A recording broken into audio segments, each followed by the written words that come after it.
In this video, we'll see an implementation of an obstruction-free consensus object, and we're going to see whether this implementation is correct or not. So here we can see the sequential specification of the atomic shared counter. So it's pretty simple. We assume that internally it has some value x, which is initially 0, and then when we want to read something, we just return back x, and when we want to increment something, we just increment x by 1. So that's the sequential specification of the atomic shared counter. Okay, consider now that we have two counters, C0 and C1, and we want to implement functions, read counters, that atomically reads both of those counters. So read counter should be linearizable, and at some point it should return the values that are contained in those counters. So how can we implement such a function?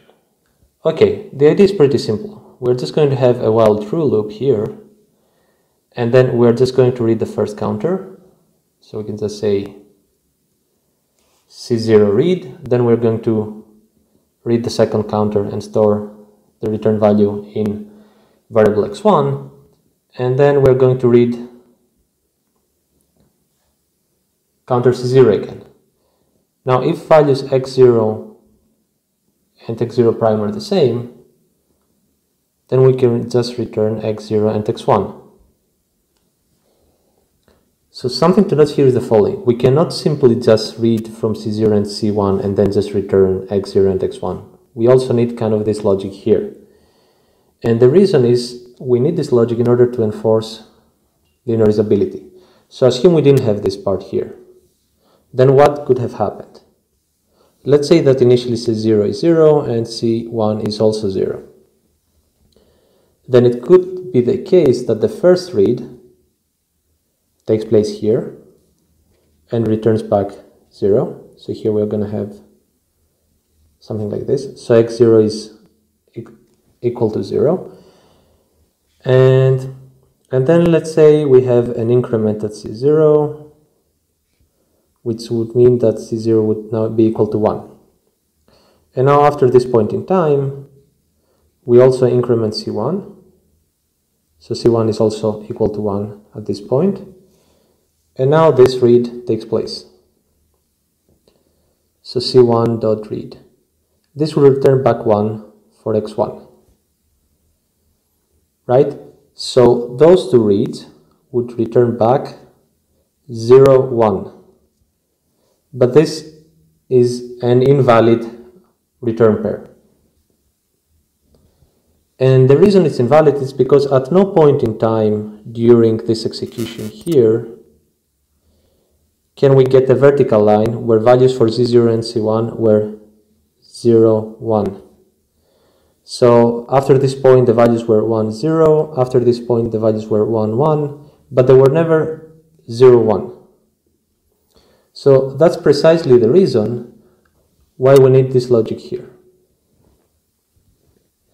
And something more is the following. So here we just compare two values. And the reason we don't need timestamps as in other algorithms that we have seen in the past is because we assume that an atomic shared counter just keeps increasing forever. So this won't lead to problems where you might have, you read something from x0, then you read something from x1, and then when you read x0 prime, it could kind of have overflown and gone back to the original value that it read back to x0. And here we can see the proposed obstruction-free consensus object. So it utilizes two atomic shared counters C0 and C1 that are initialized to 0.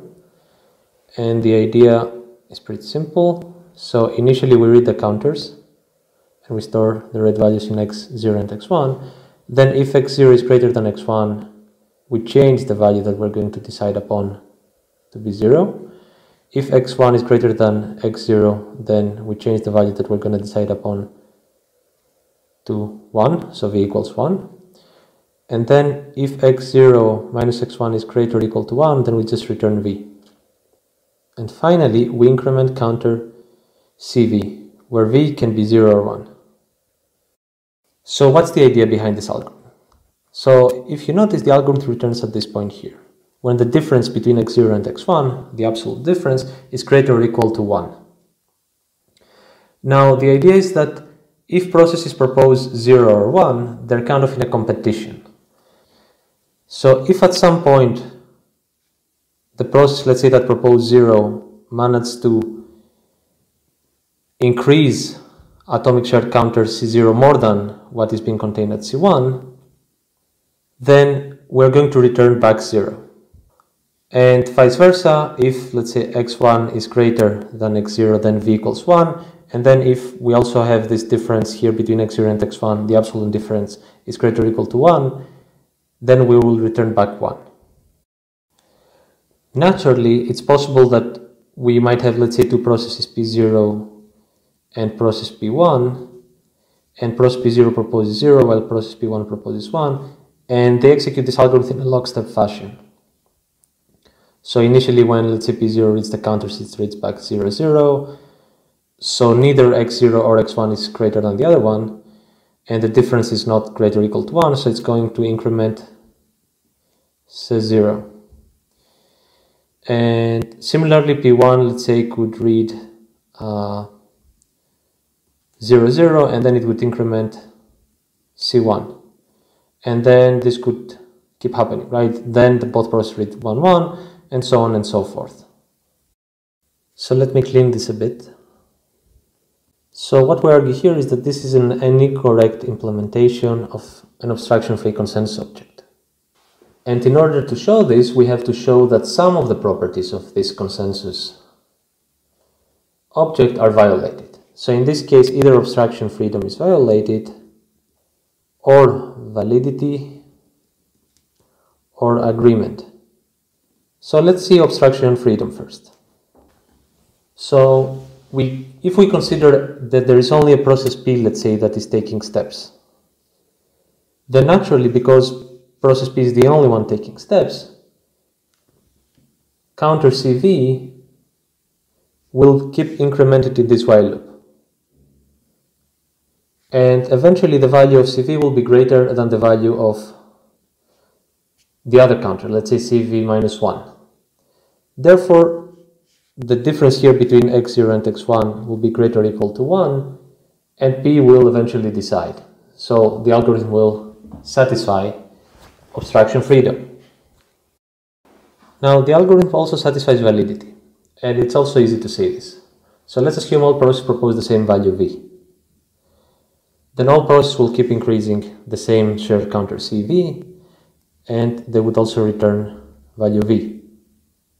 And in the case where processes propose different values, 0 and 1, then we can clearly see that either 0 or 1 will be returned. So in any case, validity is satisfied.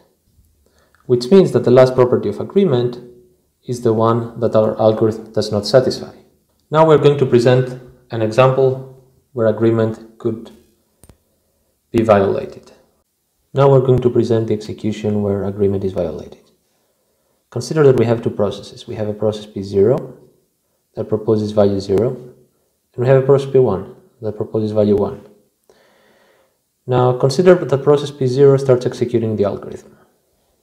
So it reads the counters, which will be initially 0, 0, then 0 is not greater or equal to 0, and here again this is not the case, and then it's going to check this condition. Is 0 minus 0 greater or equal to 1? Which is going to be no. So consider that we pause process P0 after this if statement has been checked. And now process P1 starts executing and proposing 1, so it reads the counters, it also reads 0, 0, then those if and else if conditions won't be executed since 0 is not greater or equal to 0. Then in this case here, 0 minus 0 is not greater or equal to 1, so it's going to increment C1, and then it's going to repeat the loop. So now it's going to read 0, 1. And now in this else if condition, 1 is greater than 0, so V would be equal to 1. And now here, 0 minus 1 is indeed greater or equal than 1. So P1 will return 1.